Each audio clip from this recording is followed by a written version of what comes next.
마봤냐 바람이.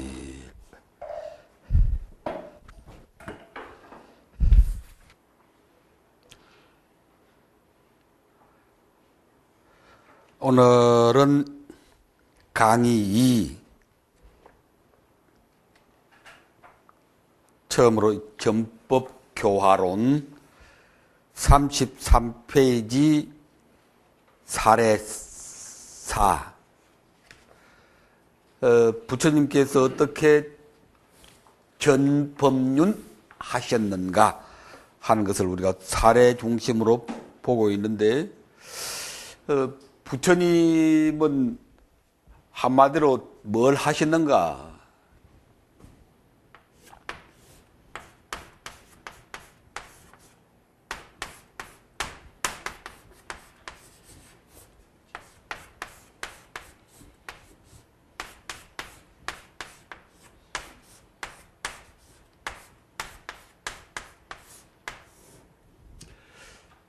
부처님이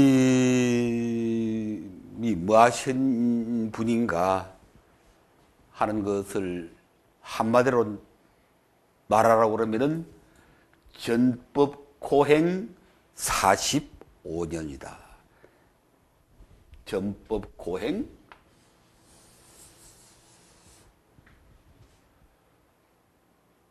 지난 시간에 어제 우리가 공부할 때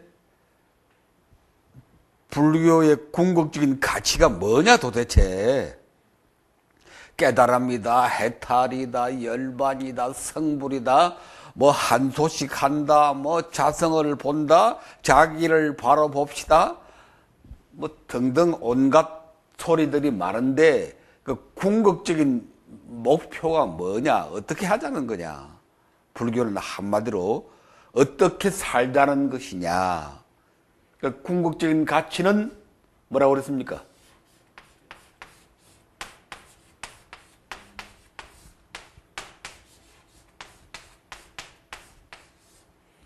연민과 헌신이다. 이렇게 살자는 것이 우리 불교의 궁극적 가치이다.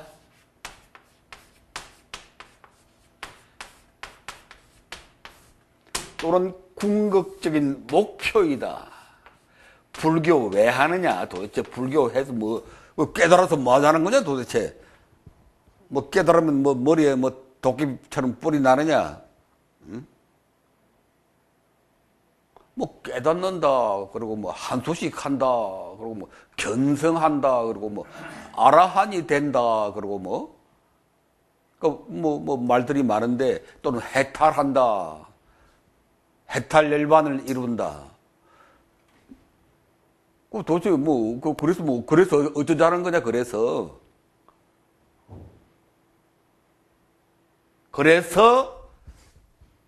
이렇게 살자는 것이다. 연민과 헌신의 삶을 살자는 것이 불교의 궁극적인 가치고 목표이다. 이게 불교의 대의다, 대의. 불법의 큰 뜻이 무엇입니까? 옛날 어른들이 그렇게 묻거든. 불법의 적적 대의를 말하라. 불법의 큰 뜻이 무엇이냐? 그 불교 뭐 하는 거냐? 그런 얘기거든. 그래서 우리가 명료하게, 분명하게 얘기를 해야 돼. 연민과 헌신의 삶을 살자는 것이다.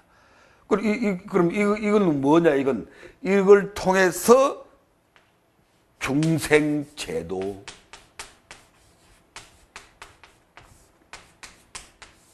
이 세상 사람들을 제도하는 것.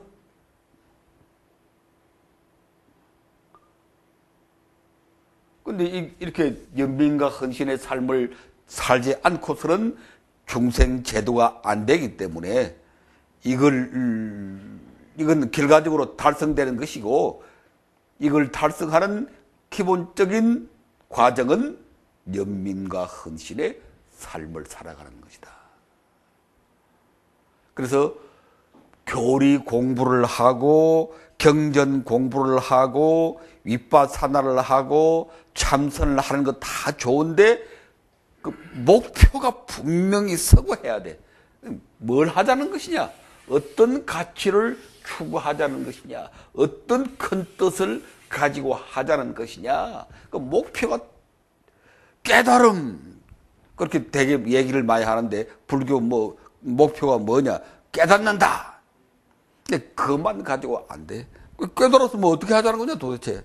아까 말했지만 깨달으면 머리 뿌리 나느냐 하늘로 날아 올라가느냐 깨달아서 뭐 하자는 것이냐 이렇게 살자는 것이다. 이렇게 그러니까 아까 말했던 뭐 견성이다 성불이다 깨달음이다 해탈이다 열반이다 또는 그것을 이루기 위한 윗바사나다 사마따다 사띠다 뭐 참선이다 염불이다 기도다 주력이다 하는 그 모든 제법은 불교에 나오는 모든 그 법들은 제법은 제법 제행이 아니고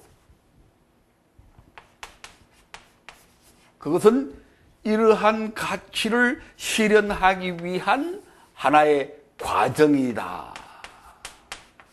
통로다. 어제 지난 시간에 통로라고 그랬죠. 통로. 이렇게 나가는 길이다. 깨달음이 왜 중요하냐? 이렇게 나가기 위해서.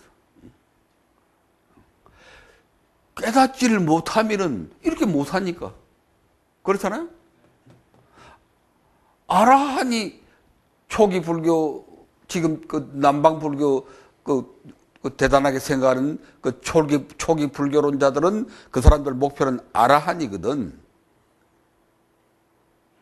근데 그 사람들이 가지고 있는 그 아라한에 대한 이미지가 내가 보기에 잘못되어 있는 것 같아. 아라한이 되려고 막 그걸 목표로 삼는데 수행. 그럼 아라한이 되면은 뭐 어떻게 하자는 것이냐? 뭐 생사를 초탈하는 것이다. 그거를 끝이냐? 그거를 끝이냐? 생사를 초탈하면 어떻게 한다는 거냐? 지 혼자 좋고 많은 거네? 지 혼자 좋고 많은 거네, 그래? 그래서 초기 불교하는 사람들은 이 사회적인 문제의식이 결여되어 있다고 하는 게 치명적인 결함이다. 아라한 되려고 아라한 되면 모든 고통이 소멸되고 온이 다 소멸되고 해탈열반이고 모든 고통에서 다 벗어나고 그래서 그것으로 끝나면 아라한은 지 혼자 좋은 거지 뭐. 지 혼자 뭐 즐기는 거고 뭐. 그래서 불교가 힘이 없고 사회적인 역할을 못하고 역사로부터 소외되고 이 사회로부터 소외당하는 것이다. 남방 불교만 하더라도 스리랑카, 뭐 버마, 태국, 뭐 캄보디아 이걸 우리가 남방 불교라고 그러는데 남방 불교는 상자부의 전통을 이어받았다. 말하자면 초기 불교의 전통을 이어받아서 우리나라의 그 초기 불교 하는 사람들은 그게 마치 불교의 정통이고 그게 우리가 해야 할 돌아가야 할 그 어떤 원형인 것처럼 남방 불교 그렇게 생각하잖아. 그 사람들은 그렇게 생각하면 안 된다. 기야. 우물한 개구리다. 기야. 우물한 개구리. 응? 그 남방 불교가 뭐 그렇게 대단하냐 얘기야. 우리가 객관적으로 봤을 때 지금 말한 그 나라들 스리랑카, 버마, 뭐 캄보디아, 라오스, 뭐 태국 조금 나은 편이지만 세계에서 제일 못 사는 나라들이 그 나라들이. 그렇잖아. 그 뭐 상자부 불교의 참 원산지라고 할 수 있는 스리랑카? 세계에서 제일 못 사는 나라 가운데 하나라. 뭐 태풍이 불어서 해리 한번 치니까 그냥 여러 수십만 명이 떼죽음을 당하고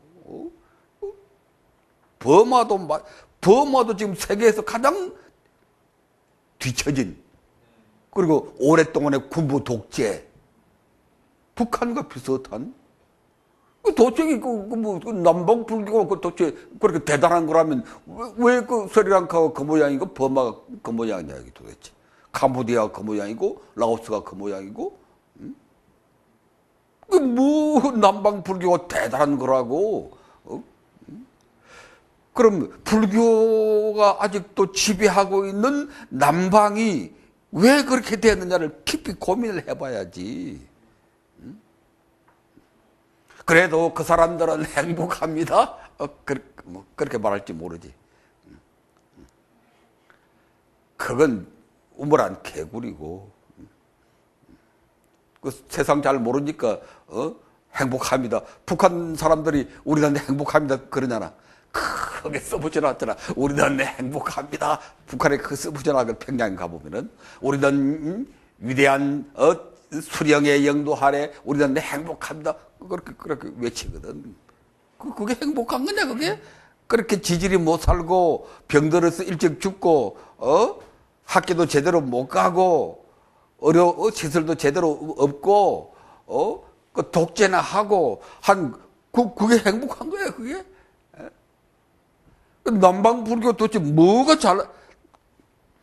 나도 남방 불교 붓다의 불교 중심으로 한 사람이지만 그게 빠져서는 안 돼. 객관적으로 볼 줄 알아라. 객관적으로 역사와 사회의 현실을 객관적으로 남방 불교 국가가 뭐가 그게 대단한 거냐. 불교를 그나마 보존하고 있다. 그건 고맙게 생각을 하죠 우리가. 불교의 빨리 경전을 그나마 잘 보존해서 우리에게 전해주고 세계에 전파시켜준 것은 그건 고마운 일이라. 그건 우리가 감사하게 생각하지만 그렇다고 남방 불교가 그게 이상이 아니고 남방 그런 나라들이 우리가 도달해야 될 목표가 아니다. 그럼 왜 그렇게 그 좋은 불교 하는 나라들이 그렇게 세계에서 가장 가난한 나라들이 되었느냐. 이런 의식이 없기 때문에. 남방 불교가 아라한 불교잖아. 남방에 아라한도 많이 나오거든 실제. 이파사나 사마타 이걸 통해서 아라한도 신비한 신통을 부리는 아라한들도 많이 나온다기야. 그런데 왜 나라가 사이가 그 모양이냐?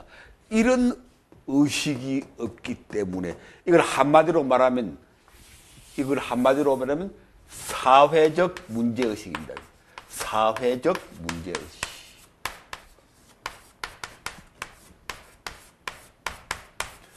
연민과 헌신을 통하여 중생을 제도하겠다. 이런 생각이 사회적 문제의식이거든. 이런 사회적인 문제의식이 남방 불교에는 결여되어 있다. 전혀 없다. 그렇게 말하지 않습니다. 남방에도 나름대로 다 사회활동도 있고 사회봉사도 있기 때문에 우리가 생각하는 것처럼 남방 불교는 소성 불교다. 그건 틀렸습니다. 그건 아니고 남방 불교가 도리어 우리보다 더 그 사회복지나 사회봉사에 열심히 하고 스님들이 앞장서고 그것은 우리가 인정을 해야 됩니다. 남방에 가면 학교나 병원 시설 같은 걸 절에서 많이 한다고. 절에서. 그래서 전혀 사회적인 문제의식이 없다. 그렇게 말할 수는 없지만 크게 보았을 때 적극적으로 이 사회를 변화시키고 사람들을 구제하려고 하는 사회 문제의식이 부족하다. 아란 불교, 상자부 불교, 남방 불교에서는 이러한 사회적 문제의식이 전혀 없는 것은 아니지만 부족하다. 그 대신 개인의 어떤 깨달음, 아란 대련, 그게 너무 집착해 있다. 그런 것은 어제 뭐라고 그랬어요? 그렇게 자기만 찾는 걸 뭐라고 그랬어요? 자기 매몰이다. 자기 매몰. 자기에게 너무 매몰되어 있기 때문에 이런 사회적인 문제의식이 크게 결여되어 있다. 이것은 중국 중심의 선불교도 마찬가지입니다. 우리나라 지금 조계종 중심의 선불교도 똑같은 비판의 대상입니다. 뭐 성철 스님이 자기를 바로 봅시다. 자성을 본다. 그래서 이렇게 앉아 있잖아. 10년, 20년 앉아 있는데 그건 자기 매몰을 하지. 자기 속에 빠져버리는 거야. 매몰돼 버리는 거야. 그들 머릿속에는 이런 의식이 없다 이거지. 사회적인 문제의식이 없다.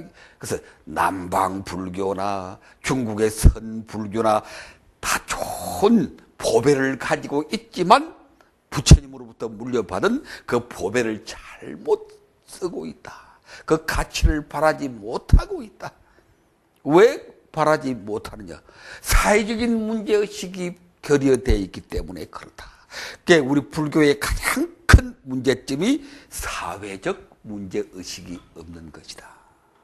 한국 불자들의 가장 큰 문제점이 태고종 종도들의 태고종 스님들의 가장 큰 문제점이 사회적 문제의식이 없는 것이다.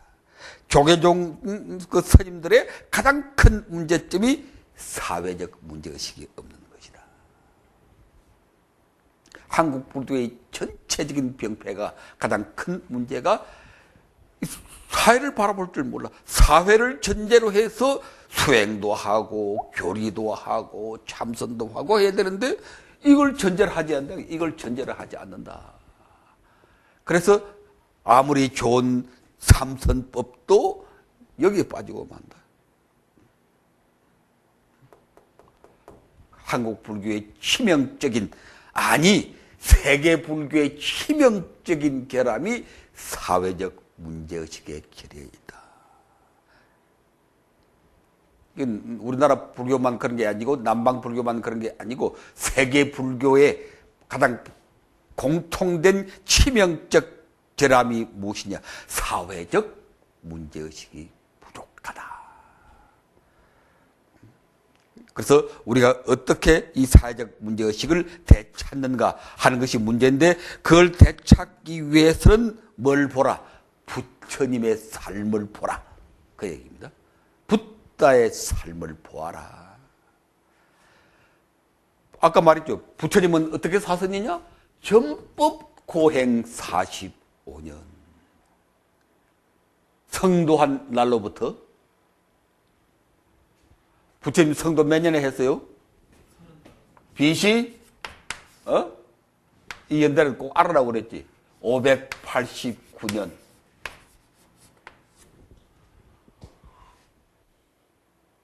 태어난 것은 624년. 성도한 것은 589년. 돌아가시는 것은 544년. 그래서 624년부터 치면은 80년이고 80세고 589년으로부터 치면은 이게 45년이라.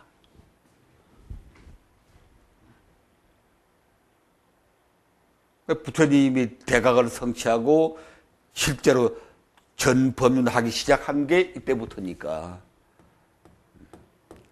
45년이거든, 돌아갈 때까지. 그래서 전법 고행 45년의 삶을 살았다. 그러니까 부처님께서 사신 이 삶은 한마디로 연민과 헌신의 삶이다. 연민과 헌신을 통해서 많은 사람들을 제도하려는, 중생을 제도하려는 지극한 삶이었다. 그래서 부처님 삶을 보면은 사회적 문제의식이 솟아나게 돼 있다. 그걸 모르니까 부처님이 어떻게 사시는가 그 별로 관심이 없고 맨날 뭐만 따져요. 연기법, 사제팔정도, 오온, 이것만 따지고 앉았으니까 그게 사회 문제의식이 없거든. 그게 아니, 연기법도 바르게 보면은 그게 사회적 문제의식이라. 연기법도 바르게만 이해하면은 사회적 문제의식으로 제법 가운데 하나, 연기법도 제법 가운데 하나잖아. 연기법도 바르게 보면은 사회적 문제의식으로 나가는 통로라 그게. 바르게 보지 못하니까 거기에 매몰되어 버리고 만다. 왜 바르게 보지 못하느냐? 이런 대전제가 없기 때문에. 불교는 이런 것이다. 이렇게 대전제를 탁 놓고 연기법을 보면은 이렇게 될 텐데, 이런 전제가 없이 맹해가지고 연기법만 쳐다보고 앉았으니까 맨날 그거 따지고 이것이 이섬으로 저것이 있고 뭐 오온도 마찬가지고 사제팔정도도 마찬가지고 모두 잘 말하면은 이렇게 되는데 잘 못하니까 매몰되어 있더라. 그걸 깨트리는 길은 부처님의 삶을 보자. 교리 이전에 부처님의 삶을 보자. 그래서 여기 우리가 지금 보고 있는데 오늘은 사례 4 33페이지 외도들의 음해를 물리치다. 부처님이 성도하고 법륜을 굴리면서 큰 성공을 거두었다는 거 우리가 지난번에 봤습니다. 무슨 대행진, 어디로 가는 대행진, 마가다의 대행진. 부처님은 성도 직후에 까샤파 삼형제, 까사파 삼형제 1000명의 무리를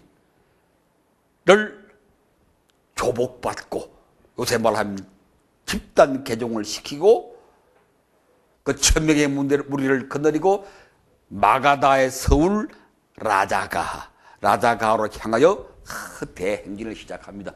역사적인 대사건인데 이미 그건 우리가 봤는데, 그 부처님이 1000명의 무리를 거느리고 라자가하로 오니까 그 마가다의 왕이 누구였죠? 빈비사라 왕. 12만 명의 시민들을 이끌고 나가서 부처님을 맞이했거든. 부처님의 설법을 듣고 그 자리에서 다 눈을 뜨고 부처님께 귀의했거든. 이 대성공, 마가다의 대행진, 마가다의 대성공. 이렇게 해서 이제 부처님의 전법륜이 시작이 되는데, 그렇다고 해서 부처님의 전법이 순탄했던 건 아니다. 부처님이 뭐 위대하니까 물 흐르듯이 그냥 아무 장애 없이 제대로 돼간 건 아니다. 도처에서 장애에 부닥치고 고통을 당하고 방해를 받고 좌절을 겪고, 부처님은 온 힘을 다해서 그걸 넘기고 고통을 참고, 그래서 전법 고행 그랬습니다. 전법한다고 하는 게 이게 그렇게 쉬운 일이 아니라 고행의 길이라. 고행. 그래서 우리 이 강의를 듣는 우리 동방대학 학인들이나 스님들이나 법사님들이나 이왕 그 길로 들어섰으면은 스님이 되었던 법사가 되었던 또는 뭐 신도가 되었던 불교의 길로 들어섰으면은 이 일념으로 살아야 돼. 이 일념으로 내가 부처님 법을 전하는 고행의 삶을 살다 가겠다. 그 일념으로 살아야 됩니다. 이왕 들어선 바에는 그 일념으로 살아야 그래도 그 인생이 빛나고 가치가 있고 참 이 세상에 왔던 보람이 있지. 그냥 뭐 호구지책에 밥 벌어 먹는데 바쁘고 뚜당땅땅해서 뭐 그렇다고 뚜당땅땅 하는 거 하지 말자 얘기는 아니고, 그것도 하나의 문화니까. 그걸 하면서도 끊임없이 이 전법 고행의 삶을 살겠다는 의지가 그 속에 있어야 된다. 그랬을 때 그게 뚜당땅땅 하는 것도 가치가 있지. 그런 의지가 없이 뚜당땅땅 하면 그건 뭐 딴따라지 뭐예요, 딴따라지. 그렇죠? 그런 의지가 없이 하면 그 딴따라에 불과한 거라고. 그렇게 인생을 살아서 뭐 하겠어요? 밥벌이 할 게 그래 없어? 밥벌이 할 게 없어가지고 뭐 스님 돼서 밥벌이 하려고 그러나? 이렇게 말하면 또 심하다 그렇게 생각할지 모르지만, 어디 밥벌이 할 게 어제 뭐 라면만 끓여 먹어도 살 수 있는데 뭐 밥벌이 하는 게 그렇게 문제인가? 그 호구지책으로 생계를 위해서 뭐 스님이 되고 뭐 머리 깎고 그렇게 해서는 안 되지. 큰 마음 속에는 내가 전법 고행의 삶을 살리라. 부처님같이 그런 의지가 불타고, 그래서 방법적으로 뚜당땅땅도 하고 뭐 여러 가지 할 수 있지만, 그런 거 없이 그냥 호구지책으로 급급하면은 그 인생이 얼마나 참 불교 만난 아무 가치가 없는 것입니다. 그래서 부처님도 그 많은 고통을 겪고 박대를 받고, 어느 도시에 갔더니 부처님께서 제자들을 거느리고 어느 도시에 갔더니 투나라고 하는 도시로 갔는데, 그 투나 시민들이 부처님이 오니까 저기 깎아머리 중 온다. 저기 우리 마을에 오면 안 된다. 우리 마을에 못 있게 하자. 해가지고 새물을 막아버려. 새물에다 그냥 쓰레기를 집어넣어가지고 새물을 막아버렸다. 이건 우다나라는 경에 나오는 얘기라고. 우다나 경에 샘물이라는 작은 경이 있어요. 우다나 경, 샘물이라고 하는 작은 그 경에 보면은 투나 시민들이 샘물을 막아버리고, 또는 도처에서 공양을 거부하고, 그런 사건들 많이 있었죠. 일하고 먹으라 그러잖아. 우리는 일하고 먹는다. 너희는 왜 일하지 않고 남의 밥만 빌어서 먹으려고 그러느냐. 일하고 먹으라. 그런 얘기도 많이 들었고, 온갖 박해를 다 당했는데 그 가운데 하나, 외도들의 음해 심했지. 불교가 좀 번창하니까 대중들이 불교 스님들한테만 공양을 올리거든. 그러니까 외도들도 다 사마나들인데, 사마나 우리말로는 뭐죠 이게? 우리말로는 사문. 스님들을 사문이라고 그러는데, 스님들이 사문이 아니고 스님들이 사마나 가운데 한 그룹이지. 사마나란 말은 출가 수행자들을 통틀어서 사마나 그럽니다. 출가 수행자가 불교만 있는가? 뭐 자인하게도 있고 많지. 부처님 당시에는 육사외도라고 그래서 6그룹이 다 사마나들이라, 사마나들. 그래서 다른 사마나들이, 다른 사문들이 밥을 얻어먹을 수가 없어.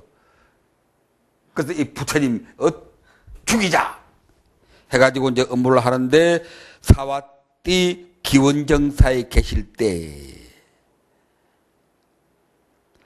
사와띠의 아나따 빈디카 장자의 통산, 이걸 우리가 보통 뭐라고 그러죠?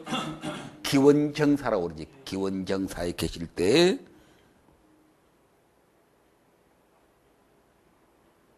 그건 자세한 사건은 뺐는데, 이 외도들이 모여가지고 공작을 해서 저 고따마 저거 없애버리자. 그래서 무슨 계책을 쓰면 제일 좋겠어요? 여자지, 여자. 어제도 그랬잖아. 사람 발목 잡는 게 두 가지다. 여자와 돈, 또는 남자와 돈. 그런데 이제 역시 그런 수법을 써가지고 순달이라고 하는 이쁜 여성을, 외도의 이쁜 여성을 설득을 해가지고 기원정사에 왔다 갔다 해라. 저녁에 갔다가 아침에 오고, 이런 식으로 해서 사람들의 눈을 현혹시켜라. 소문이 나게 만들어라. 그 소문이 났지, 그냥. 순다리가 저녁에 갔다가 아침에 또 나오거든. 그 사람들이 너 어디 갔다 오느냐? 아, 기원정사에 갔다 옵니다. 가서 뭐 했냐? 하고 하면 묘하게 이제 흘리고 이렇게 소문이 나게 만들었지. 그 사람들이 한참 고따마 부처님을 의심하게 되었을 때 이 순다리를 무참하게 그냥 죽여버리고 말았지. 죽여가지고 저 시궁창에다 그냥 처박아고 버리고 말았지. 그래서 인간들이 이렇게 참 잔인하고, 오늘도 뭐 신문 보고 텔레비전 보니까 무슨 파주에 무슨 공무원이 부부 싸움 하다가 저 마누라를 그냥 죽여가지고, 죽였으면 뭐 그거로 끝내야 되는데 이왕 실수를 했으면 그 토막을 내가지고 갖다 버리고 그래가지고 가출 신고를 했다네. 지가 또 그거 만들어 가출했다고. 그러다가 이제 붙잡혔는데 참 옛날에 지금이나 참 인간의 무지와 탐욕이 참 끝도 없는데, 그래서 그러놓고 이제 이 외도들이 막 벌떼처럼 일어나가지고 우리 순다리가 없어졌다. 기원정사 고땀한테 왔다 갔다 했는데 그러다가 없어졌다. 필식 그자들이 죽였을 것이다 하고 순다리 시체를 둘러매고 기원정사로 막 행진을 했다. 이 외도들이. 그러니까 왕도 조사를 하게 되고 시민들도 다 그게 그냥 현혹돼 가지고 이 곧다발한 자격이 나쁜 놈이구나 해서 시민들이 공양 거부를 하게 됩니다. 그것도 스님들은, 이 사문들은 매일같이 참 글씨하지 않으면 굶어 죽을 판인데, 그 공양 아침 나가니까 시민들이 다 돌을 던지고 곧다마의 무리에게는 공양 주지 않는다. 그러니까 제자들이 어떻게 밥을 얻어 먹지 못하고 기원정서로 돌아와서 서성이시여 지금 이렇게 되었습니다. 이곳을 떠나야 합니다. 더 이상 여기에 머무를 수 없습니다. 부처님도 아주 난처하게 됐지. 그러나 부처님께서 여기를 떠나면 어디로 갈 것이냐? 거기서 또 이런 일이 벌어지면 또 어디로 갈 것이냐? 그래서 이래만 참고 기다리자. 이래 7일 동안만 참고 기다리면 그 소문은 사라질 것이다. 그리고 제자들 보고 그래서 부처님이 만일 어떤 사람들이 너희들 보고 돌을 던지고 그렇게 욕을 하거든 너희도 가만히 있지 말고 맞대항을 해라. 죄 없는 수행자들을 욕하는 자들은 지옥에 떨어질 것이다. 그렇게 대항을 하라고 그랬어. 우리가 생각할 때 불교는 대자대배 해가지고 상대방이 뭐 싸움을 걸어도 뭐 대꾸도 안 하고 가만히 있는 게 마치 불교인 것처럼 얘기하지만 그건 잘못된 거라. 싸울 때는 싸우고 대결할 때는 대결하고 그게 불교라. 불교는 뭐 대항하지 않는다. 그건 용기가 없어 나약한 비겁한 자의변명에 싸울 때는 싸우고 대결할 때는 대결하고 죽을 때는 죽고 그런 과정을 통해서 불교가 이렇게 개척되어 나가는 것이지 가만 앉아서 그냥 헬렐레 하고 있다고 뭐 되나 그게? 그렇게 하는 사이에 이래가 지나면서 그 음모가 탄로가 나서 왕이 조사를 해보니까 이게 조작된 사건이거든. 그게 이제 크게 드러나니까 도리어 시민들이 그 외도들을 물리치고 다시 부처님을 더 받들고 공양하게 되었다. 그런 사건들입니다. 붙다가 나왔지. 비구들이여 그 소리는 오래가지 않을 것이다. 이래만 참고 기다리자. 비구들이여 사람들이 비구를 보고 저속하고 포악한 말로 매도하거나 험한 말을 하고 꺼리고 괴롭힌다면 그들은 이렇게 꾸짖으라. 거짓말을 하는 자는 지옥에 떨어질 것이다. 그러니까 불교가 그렇게 만만하게 며칠 전에 뭐 목사가 대구에 있는 무슨 절에 들어가서 회부를 하고 부처님 얼굴을 막 손상을 하고 경전을 불태웠다고 그러는데 그런 분은 혼을 내야 돼. 혼을 내야 돼. 그렇다고 뭐 잡아다가 뭐 사적 형벌을 가할 수는 없겠지만 법의 심판을 받아야 하겠지만 요새 기독교 세력이 얼마나 강해가지고 경찰도 함부로 마음대로 못하고 법원도 마음대로 못하고 대통령부터 시작해서 전부 기독교파인데 뭐 어떻게 하겠어 그게. 참 이 큰 문제라 큰 문제. 오늘 신문 보니까 뭐 박근혜 후보가 목사들 찾아갔더니 목사들은 박근혜 또 기독교 끌어넣으려고 표 얻으려거든 뭐 기독교 교회에 와서 봉사를 하라고 그랬다나? 참 기하다. 공공연히 그렇게 목사들이 정치 운동을 하고 그래도 그런들 끄떡도 비판해도 끄떡도 안 해. 한국 기독교가 이미 왕 중의 왕이 돼가지고 목사들이 왕 중의 왕이 돼가지고 권력 위에 있고 큰 문제라 큰 문제. 진실을 왜곡하고, 지난번에 그 진화론 얘기했죠? 진화론? 그런 과학적인 지식까지도 왜곡시키고, 그걸 우리가 불교가 그냥 맹하게, 뭐, 시질인연이 그러니까 뭐 어쩔 수 없느니, 뭐, 가만히 참고 있으면 뭐 다 어떻게 될 것이니, 그렇게 헛소리 합니다. 그것도 사회적 문제의식이 없는 소리고, 용기가 없는 것이다. 부처님 보라, 부처님. 맞붙어서 싸우라고 그랬잖아. 맞붙어서. 거짓말 하는 자는, 죄 없는 수행자를 핍박하는 자는 지옥에 떨어질 것이다. 당당하게 대결해서 싸워야 한다. 그렇다고 뭐 우리가 뭐 폭력적 투쟁을 하자 그런 말은 아니지만, 불교는 뭐 폭력 투쟁할 힘이나 있나? 그렇지. 불교는 뭐 하라고 그래도 폭력 투쟁할 힘도 없어. 나설 놈이 있어? 기독교는 여러 수백만이 나서겠지만, 불교 나서라고 그러면은 목숨 바쳐 싸울 사람 나서라고 그러면 며칠이나 나설까? 스님들부터 먼저 도망갈걸? 참 한심하기 짝이 없고, 아이고, 왜 이렇게 되었는가. 끝도 없고 한도 없는 단식에 빠져서는 안 되고 다시 일어서야 되는데, 그러기 위해서는 부처님의 삶을 우리가 알아야 한다. 여기서 보란 바와 같이, 자, 34페이지 위에 이교도의 도전에 대한 탄환 대결. 우리 시대 불교계에 주는 부처님의 메시지입니다. 절대로 물러서서는 안 돼요. 작년에 조계종의 도법스님이라고 하는 유명한 스님이 평화선이라고 하는 걸 발표해가지고, 여러분 알아요? 평화선은 못 들어봤어? 인터넷 좀 들어가 보라고. 작년 한 해 동안 불교 인터넷을 달구고 싸움이 벌어지고, 대단했던 사건인데, 그 도법스님이라는 분이 기독교하고 싸우지 말자, 평화하자, 전도도 하지 말자, 개종도 시키지 말자, 종교는 다 같은 진리다. 그게 이제 아속가와의 평화선언이라고 그러고 그걸 발표했거든. 아속가의 평화선언. 아속가 대왕의 모든 종교를 다 이렇게 존중했거든. 그래서 야단 법석이 벌어졌을 때 나도 칼럼을 하나 썼는데, 현대 불교에 그런 지금 이 시점에 그런 평화선언은 내가 말하기를 무용지물이라고 그랬어. 나는 그게 뭐 쓸모없는 얘기다. 무용지물이다. 왜? 우리 불교가 싸울 힘도 없는데, 그렇지?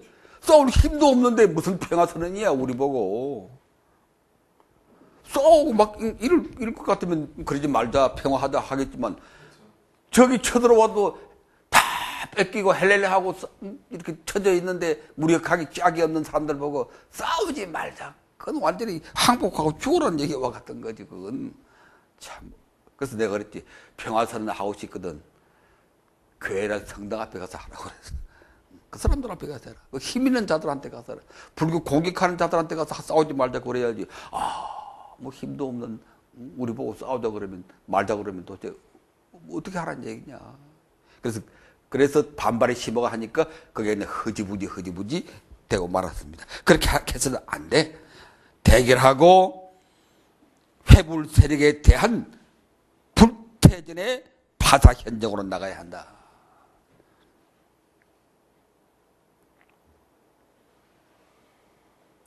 물러서면 진짜 물러설 데 없는 곳으로 빠져버리고 맙니다. 더 이상 물러설 데가 없고, 지금 불교가 완전히 다 망했는데 이제 더 물러서면 어디요?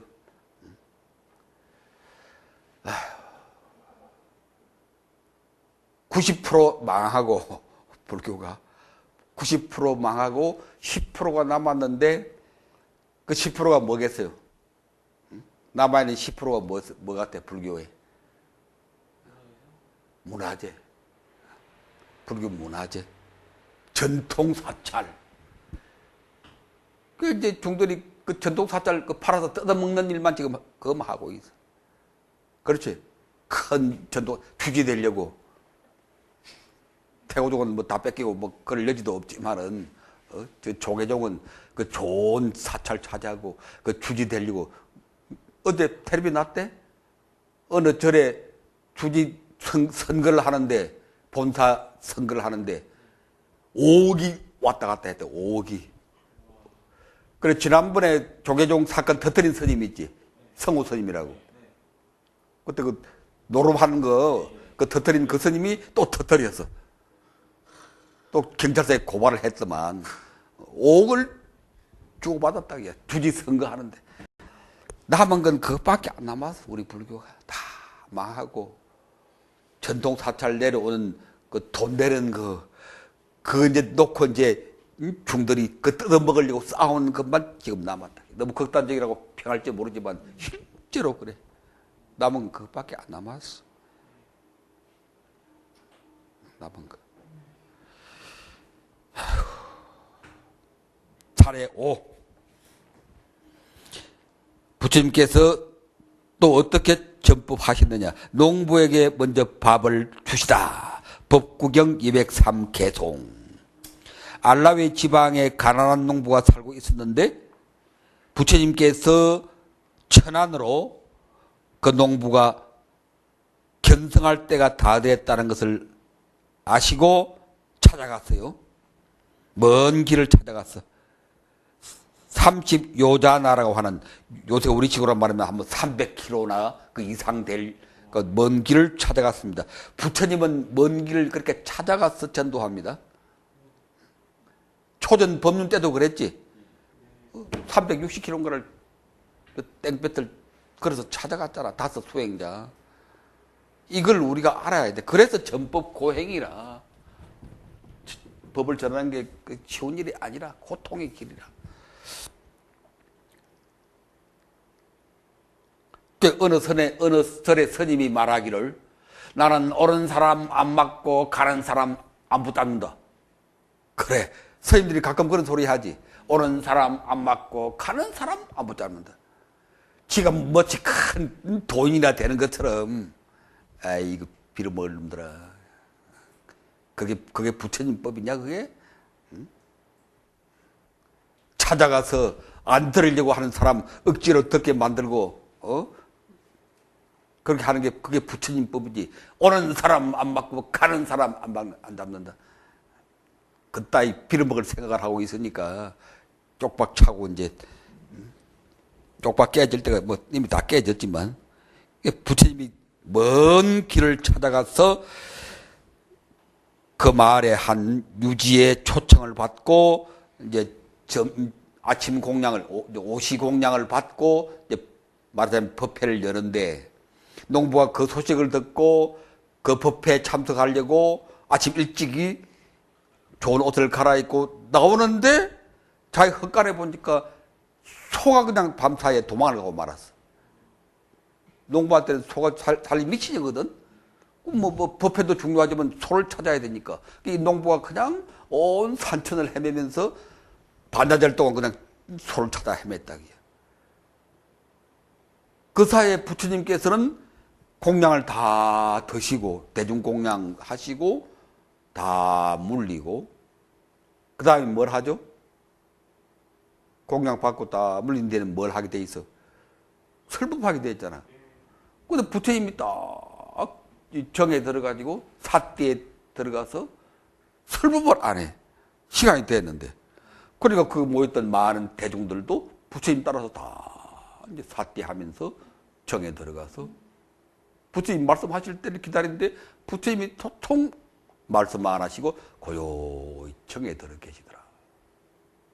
시간이 한참 지났어. 그 사이에 이 농부가 소를 가까스로 발견해서 집에다 매놓고 흘레불떡 또 법을 들으려고 달려왔다. 그치? 이거 보면 그 당시 민중들이 부처님의 법을 얼마나 갈망했던가. 요새 또 우리 시민들이 스님들이나 법사들의 그 법문을 정말 갈망하도록 그렇게 돼야 되는데 들으려고 목마른 자가 물을 찾는 것처럼 그렇게 찾아야 되는데 요새 안 그러잖아. 참 한심스럽죠.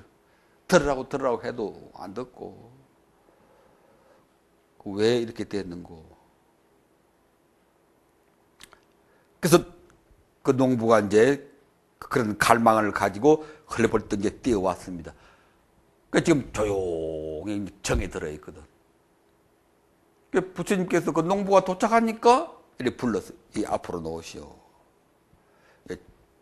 자리에 앉혀놓고 그 주인을 불러서 공약 남아있는 거 있느냐? 밥이 좀 남아있느냐? 예. 그럼 한 상 차리다가 이 농부에게 주시오. 농부가 지금 배가 무척 고프다.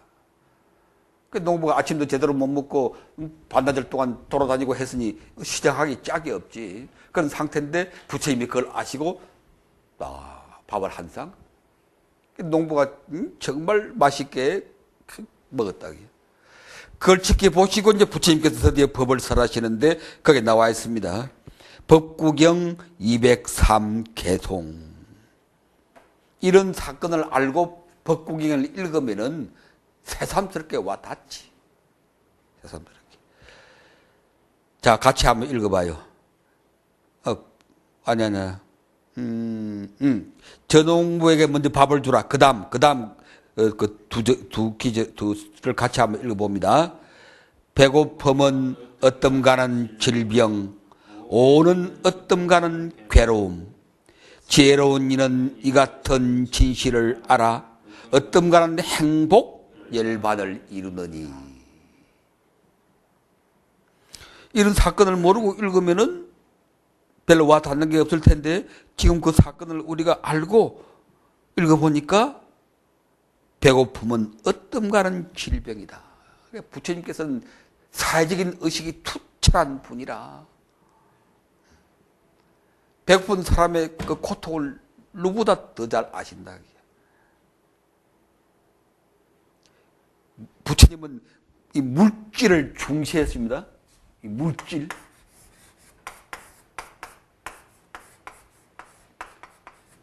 재물.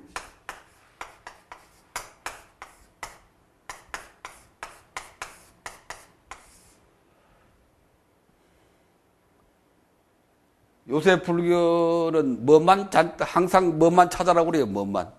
항상 뭐만 찾아라?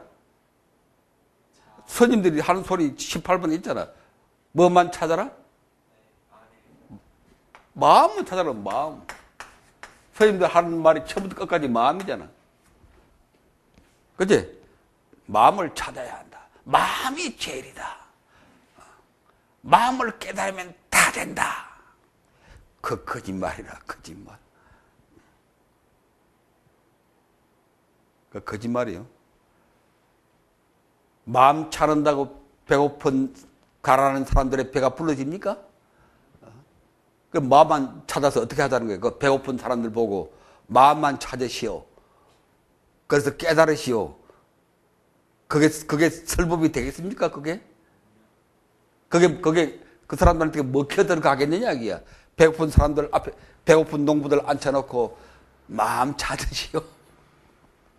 마음 찾으면, 그게 해탈입니다. 그러니까 배고파도, 배 안 고프다. 그렇게 생각하면 된다. 그런 소리잖아, 그게. 그렇지? 마음 먹기에 달렸다 그러잖아, 불교가. 마음 먹기에 달렸으니까 배고파도 나 배 안 고프다. 그렇게 생각하면, 괴롭지 않습니다. 그렇게 얘기한다고. 이런 참. 그러니까 사회적 문제의식이 너무나 없고, 현실을 너무나 직시하지 않고, 딱 위선에 빠져 있고, 그렇게 말하는 스님 보고 뭐라고 그래야 돼? 니는? 그래요. 니는 재산 다 없고, 그래. 니는 그래, 마음 찾고 사느냐? 그 엄청난 자기 모습. 그러니까 사람들이 안 믿고, 감동 안 받고, 갈망하지 않지. 갈망하지 않지. 내가 스님들이나 법사들한테 부탁하는데, 이왕 그 길로 들어섰으면은,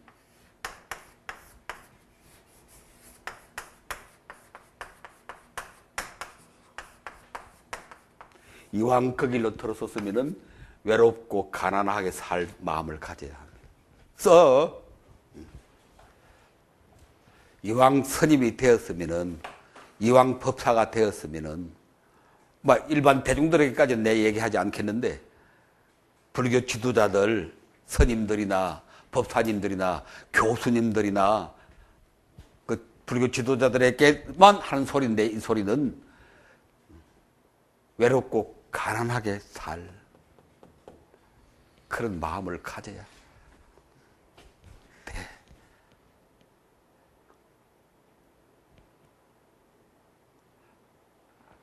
아이고 무슨 소리냐? 잘 먹고 잘 살아야지. 그래야 다른 사람들이 보고 다 따라할 거 아니냐? 그건 일반론이고 보통 불교 대중들에게는 뭐 그런 얘기가 좋고, 그러나 우리 지도자들은 명색이 스님들이나 법사나 교수들은 지도자들인데, 지도자들은 이런 생각을 가져야 그 청정성을 잃지 않아.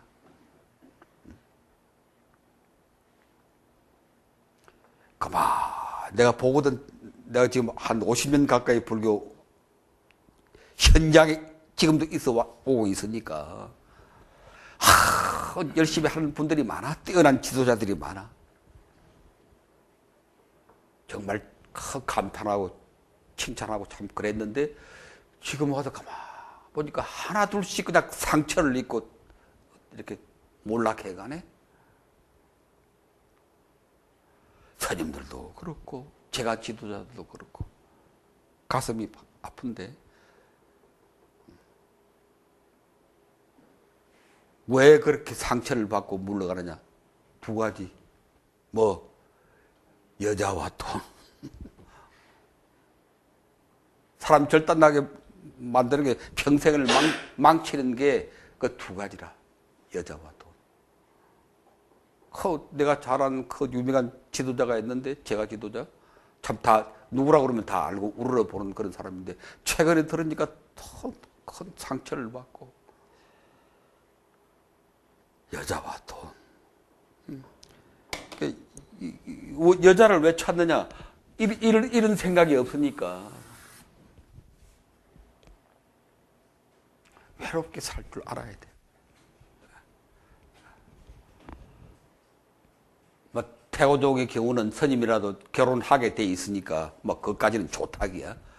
그래서 결혼했으면 일부 일처로 다 자면 안 돼. 알았어? 일부 일처도 부처님 앞에 죄송하게 생각하고, 부처님 홀로 사셨는데 나는 일부 일처라도 해서 부처님 죄송합니다. 이 중생을 함께 제도하기 위해서 이렇게 하니까 용서해 주십시오. 그런 마음을 가지고 일부 일처를 해야 됩니다. 뭐 포살이니까 뭐 당당하다 그렇게 생각하면 안 돼요. 나는 뭐 스님들이 어떤 신념에 따라서 일부 일처하는 것까지는 난 이해해요. 그럴 수 있다고 생각해요. 그래서 일부 일처하거든 절대로 일부 일처로 끝나고, 절대로 다른 생각하지 말고. 근데 그렇지 않은 양반들이 많아. 그렇지? 많아. 이게 그러려면 불교하지 마라. 제발 불교하지 마라. 밥 먹기 살기가 그렇게 힘들어?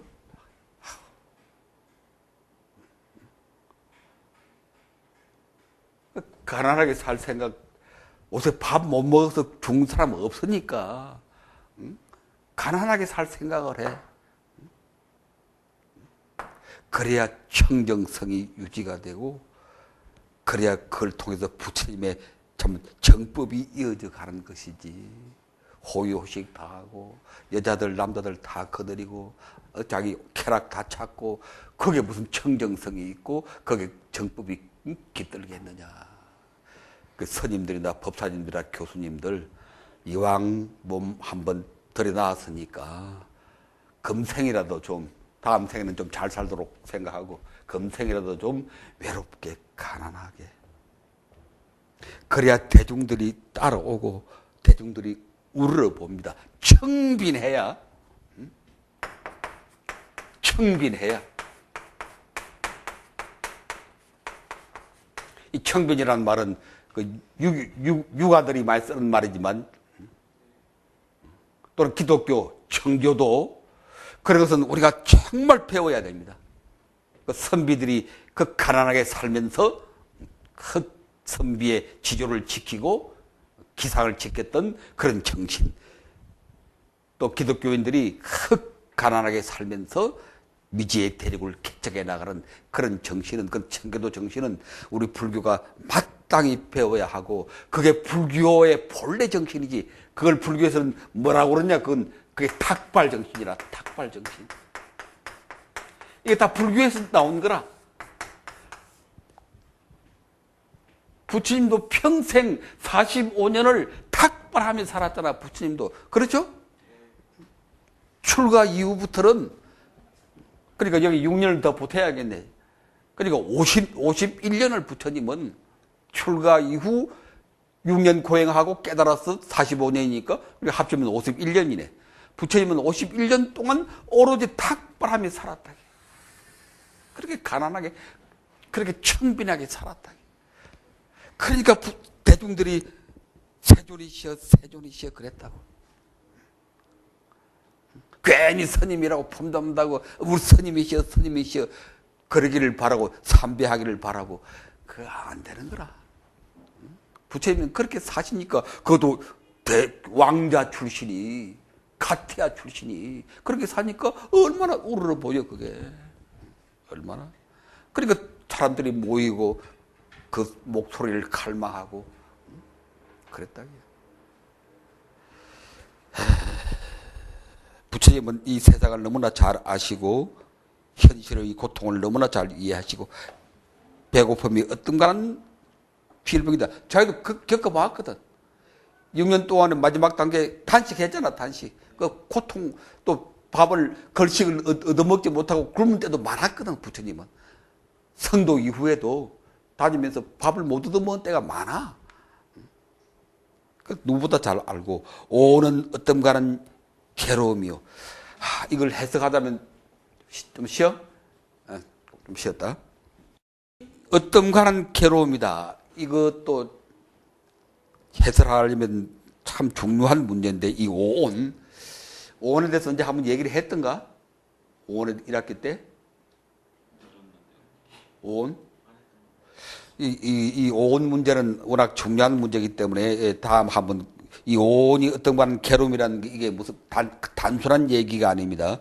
그건 다음 기회에 한번 우리가 공부를 하도록 하고, 지혜로운 같은 현실을 잘 알아서 어떤가는 행복을 찾는다.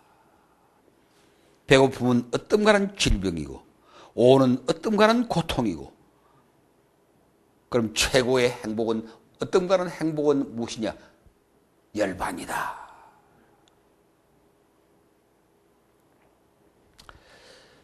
법이란 무엇인가 하는 것을 다시 한번 생각하게 하고, 포교란 무엇인가?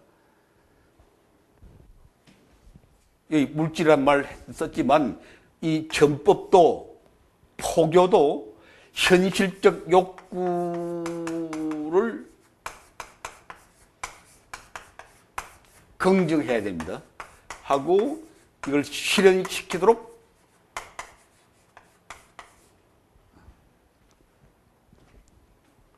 아까 말했지만 모든 게 마음에 달렸다.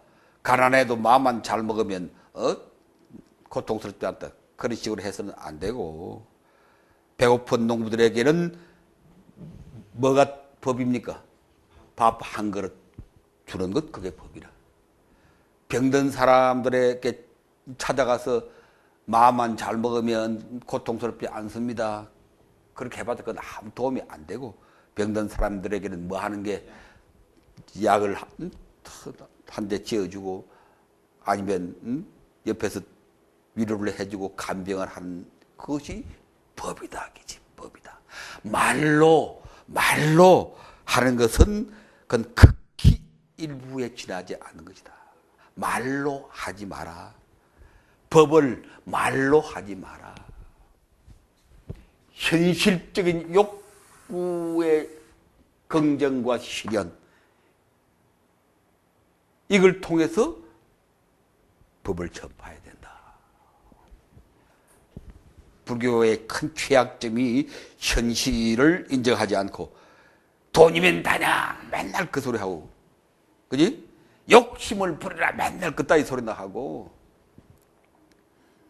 그게 아니고 현실적인 욕구, 현실적인 어떤 고통, 부처님 지금까지 우리가 보는 바와 같이 다 현실적인 문제들을 찾아가서 부처님 같이 해결하고, 병든 사람들한테는 위로를 주고, 목마른 사람들에게는 물을 주고, 배고픈 사람에게는 밥을 주고, 이런 식으로 다 전도를 한다. 이런 식으로 현실적 욕구를 통해서 부처님의 법을 전하는 게 법이다. 지금처럼 말로만 가지고 되는 거 아니다. 그걸 생각을 하고, 사례 6번째, 악성 피부병, 이거 얘기했어요? 이거 안 했, 이거 1학기 때 안 했던가? 이게 이제 또 너무나 유명한 얘기인데,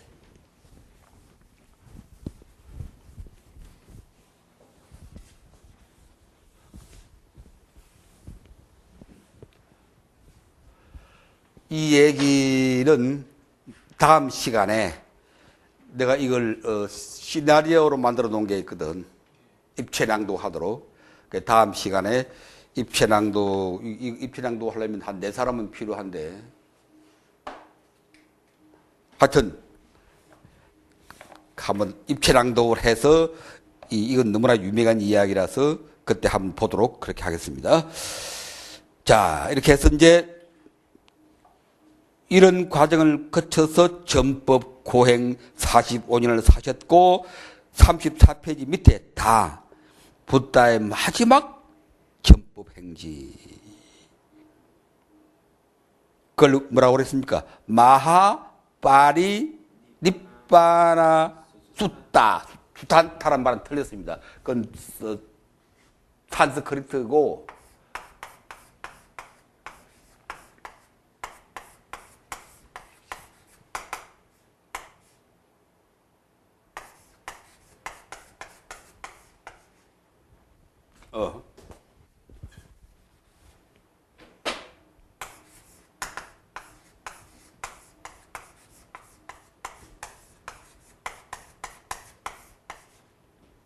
이게 경 이름이라, 경전 이름이라. 1학기 때도 많이 소개했는데, 마하, 뭐라 번역하죠, 이거? 대, 파리, 반,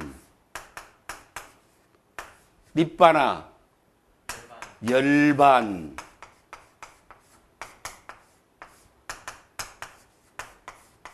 뚜따, 경. 그래서 이걸 우리말로 번역하면 대반열반경이라고 번역합니다.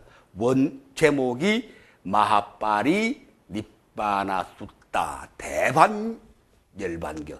반자를 빼면은 대열반경. 무슨 니까야에 속해 있죠, 이건? 디가니까야. 어제 소개했죠? 장부경, 디가니까야의 16번째 경인데, 이게 디가니까야 16번째 경인데, 이 경이 초기 경전 가운데서는 제일 중요해. 내가 그렇게 얘기할 수 있습니다. 초기 경전이 여러 수천 편이 있지만,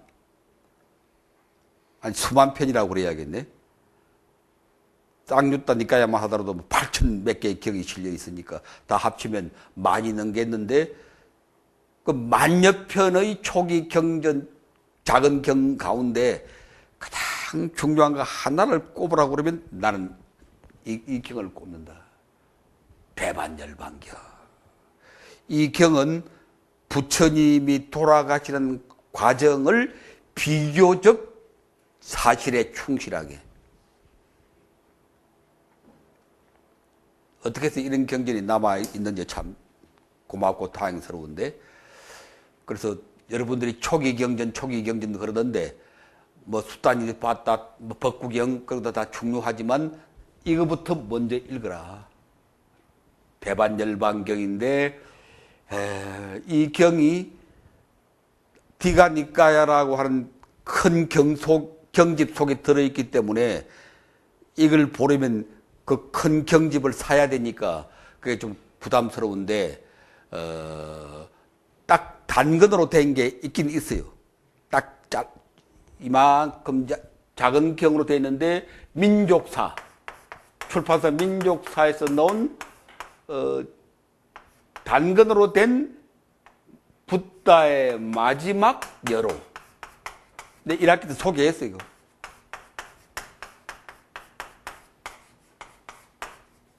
이런 제목으로 번역한 경이거든.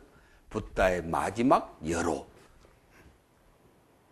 여로니까 이제 유행길이다 그런 뜻인데, 이게 바로 이 경을 번역한 거니까. 또 번역도 잘 돼 있어요. 아마 이제 일본 사람이 번역한 걸 우리나라 말로 옮긴 모양인데, 나도 한 30년 전에 이걸 구해가지고, 민족사에서 이걸 구해가지고 읽었을 이제 이걸 알게 되었는데, 또 최근에 다시 냈으니까, 민족사에서. 이건 지금 당장 가면 구할 수 있으니까. 이 민족사에서 이런 저감한 경전을 4권인가 5권 냈어. 아직 안 샀어요? 한 4, 5권 냈는데, 비구의 고백, 비구니의 고백이라든지, 부처님의 전생 이야기라든지, 그런 4권인가 5권 나와 있으니까, 그거는 몽탕 사도 뭐, 한 2만 원 정도면 다 살 수 있을 테니까.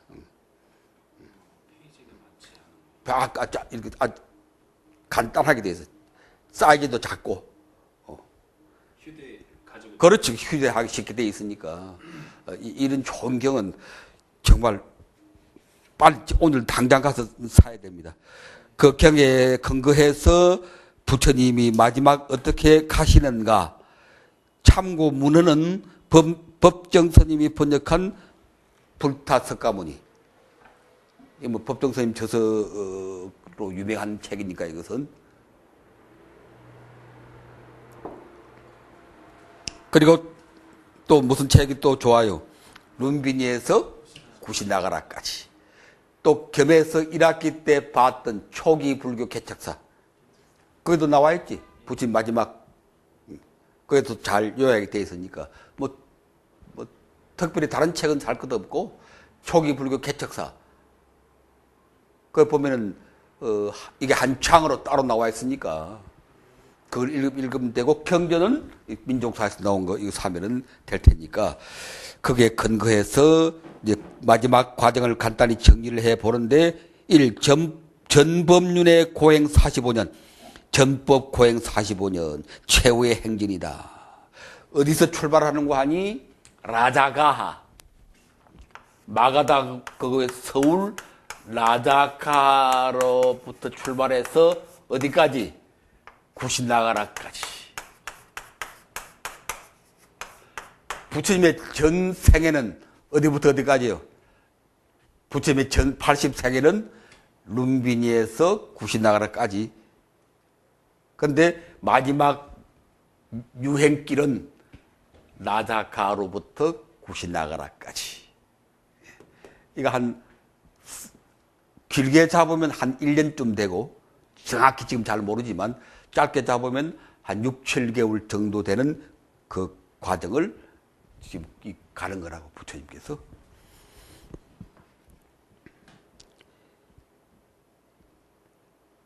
돌아가시기 반년 전, 근데 반년이라고도 할 수도 있고, 약 1년 전쯤이라고 할 수도 있고, 라자카하의 영취산이라고도 하고, 또 영축산이라고도 하고, 기짜꾸따, 원어로는 기짜꾸따. 그걸 그대로 번역하면 기사굴산. 그 다 같은 산이라. 영축산, 영취산, 기짜꾸따, 기사굴산. 그 다 한 산인데, 우리말로 번역하면 독수리봉. 영축, 그게 독수리 축자라고. 영취, 같은 독수리. 기짜꾸따라고 하는 게 독수리라고. 인도 순례 꼭 가야 되는데, 내가 다음 1월 15일 날 인도 지금 성지 순례 계획을 세우고 있는데, 2013년 1월 15일부터 11일간 지금 인도 순례 가려고 지금 계획을 세우고 있는데, 이 방송 듣는 분 중에서 한번 같이 가볼 분은 용감하게, 이런 계획 없으면 또 못 간다고. 경비는 12일에 약 400만 원. 뭐 그 정도는 보통 힘든 건 아니지만 뭐 장한 마음만 내면 할 수 있으니까, 평생에 뭐 다시 없을 기회라고도 할 수 있으니까, 그 뜻이 있는 분들은 내한테 연락을 하든지 실크로드 여행사에 연락을 하든지 하면은 같이 갈 수 있습니다. 에서 사르상수 언덕까지 이제 가는 길인데, 전법 포교의 가장 치열한 현장을 보여주고 있다. 이 과정에서 부처님은 전법을 어떻게 하는 것인가 하는 것을 너무나 절실하게 우리에게 보여주고 있다. 자, 출발하는데 영축산에서 출발하기 전에 무슨 법을 설합니까? 뭐라고 그랬어? 불세법. 7불세법을 설했다.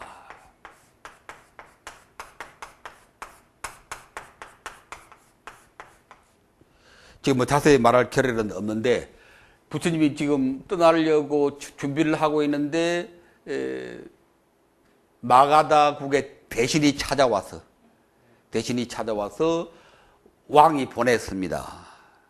지금 마가다가 왓지족을 정복하려고 그러는데, 지난번 왓지족 얘기했죠? 기근 들어서 죽는 사람들, 외살리, 부처님 가서 구했던 그 말, 금방지고 말 안 들어서 지금 마가다국이 치려고 그러는데, 부처님 생각이 어떠신지 우리 왕께서 물으라고 나를 보냈습니다.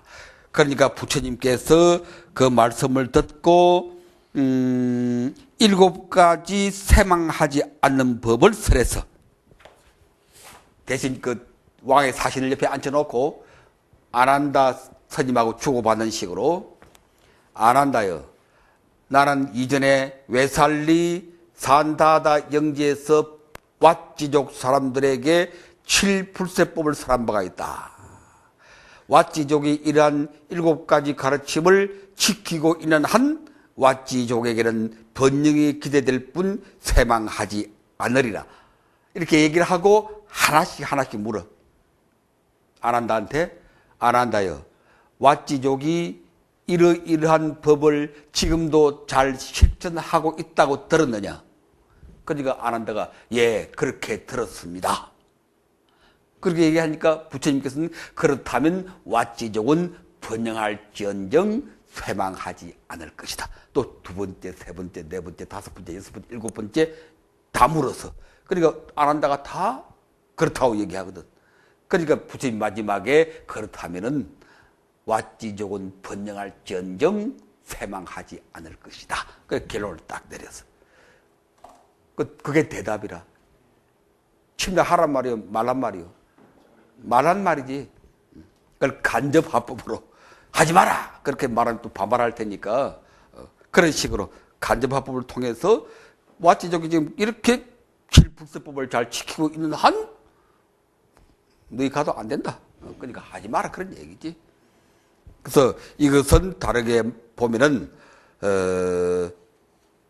침략 전쟁을 부정하셨다. 부처님께서는 침략 전쟁을 부정했다는 말보다 일체에 뭘 부정했어요? 폭력. 그걸 우리가 뭐라고 그래? 비폭력. 불교의 위대한 정신, 사회적 문제의식 가장 뛰어난 게 뭐냐? 비폭력.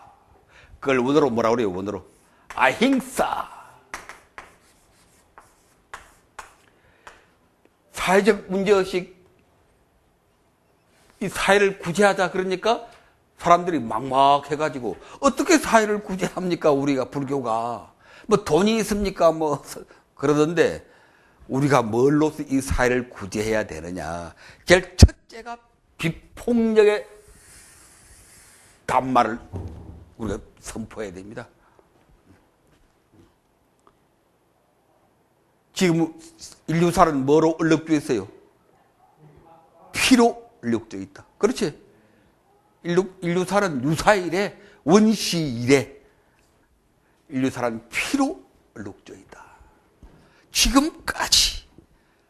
어제도 보니까 이라크에서 폭탄이 터져가지고 100여 명이 죽고, 그 누구끼리, 나는 궁금해. 이라크의 전쟁도 끝났거든. 미군도 다 철수했고. 그 누구끼리 싸우는가? 누구끼리 싸워야 지금? 이슬람교 저희들끼리 수니파 무슨 파 해가지고 시아파, 수니파, 시아파 저들끼리 싸워. 그래 매일같이 폭탄 터지고 테러고. 종교가 원수로다. 종교가 평화를 가져와야 되는데, 아행사를 전파해야 되는데 종교가 원수로다. 기독교도 그 반열에서 빠질 수가 없지. 기독교의 역사도 피로 물든 역사거든. 다른 종교하고 싸웠고, 신교, 구교가 30년 전쟁, 100년 전쟁했고, 십자군 전쟁은 이슬람하고 기독교하고 싸운 거고, 그건 200년 동안 계속되거라. 십자군 전쟁은 200년 넘게 계속돼서. 100년 전쟁은 같은 기독교끼리 서로 따라붙어 싸운 거라. 피로 얼룩진 종교사.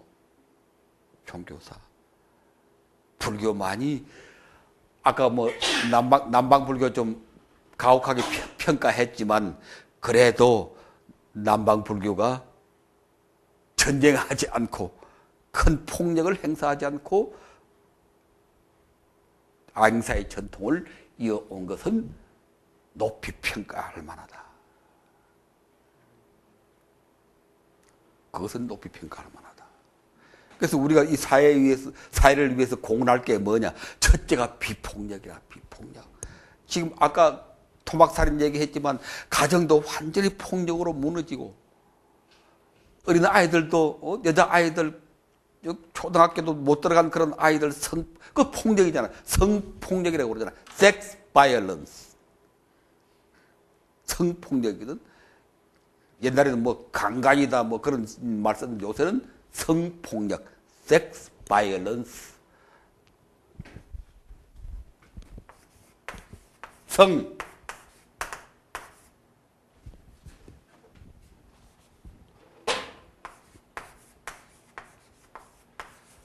violence, 이건 범죄라는 뜻이에요, 범죄.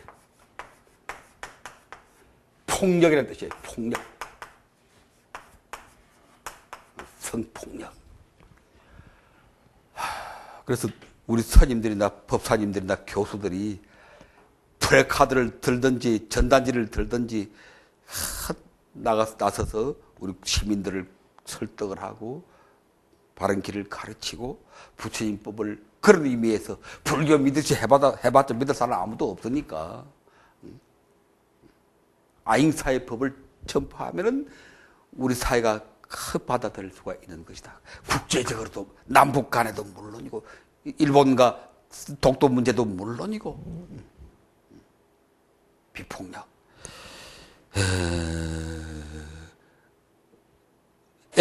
메시지를 부처님은 지금 여기서 다시 전하고 있다.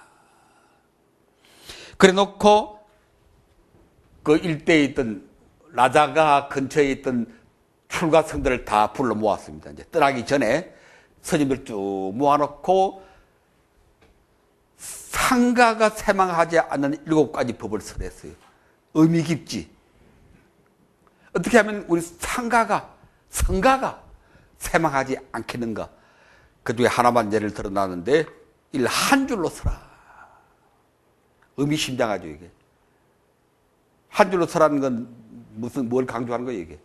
뭘 지켜라. 공동체 생활에서 뭘 지켜라.